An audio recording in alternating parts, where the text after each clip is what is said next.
Assalamualaikum warahmatullahi wabarakatuh. Kami dari kelompok 8, Manajemen Keuangan Syariah 2B. Kami akan mempresentasikan tentang jurnal pembalik dengan dosen pengampu Ibu Firda Zulfa Fahriani, Magister Syariah. Nama anggota 1. Yuniati Solikah, NIM 126406201047. 2. Yunasti Anika Gustin, NIM 126406201050. 3. Muhammad Rizky Ardianto, NIM 126406201065. 4. Aas Ariska, NIM 126406202086. 5. Alvina Koirunisa, NIM 126406202092. 1. Definisi jurnal pembalik. Jurnal pembalik adalah jurnal yang dibuat pada awal periode akuntansi berikutnya untuk membalikkan jurnal penyesuaian yang menimbulkan perkiraan real baru. Atau bisa dikatakan dengan jurnal yang dibuat pada awal periode sebagai kebalikan dari sebagian jurnal penyesuaian pada akhir periode sebelumnya. 2. Tujuan jurnal pembalik. A.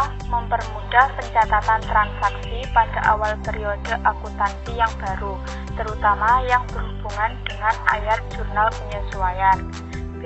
Menyederhanakan penyusunan jurnal pada periode akuntansi berikutnya. C.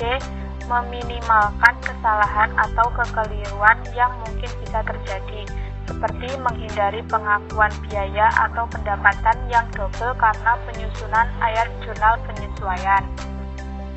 3. Bentuk jurnal pembalik.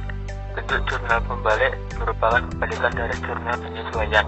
Akun-akun yang bersatu debit dan kredit pada jurnal penyesuaian akan dibalik pada jurnal balik dengan jumlah yang sama. Namun, tidak merupakan satu keharusan dalam proses akuntansi bahwa setiap jurnal penyesuaian harus dilakukan jurnal balik. Jurnal penyesuaian yang perlu dibalik adalah jurnal penyesuaian yang tercatat pada akun tertentu. 4. Jurnal penyesuaian yang perlu dibalik. A. Beban-beban yang masih harus dibayar. B. Beban dibayar di muka apabila dicatat sebagai beban. C. Pendapatan yang masih harus diterima. D. Pendapatan diterima di muka apabila dicatat sebagai pendapatan. 5. Cara penyusunan jurnal pembalik. Secara sederhana, penyusunan jurnal pembalik hanya perlu membalikkan posisi di antara kredit dan debit dalam sebuah akun di awal periode akuntansi. Akun yang ada di dalam pembalik juga akan sama dengan yang disusun pada jurnal penyesuaian yang sebelumnya telah disusun pada akhir episode.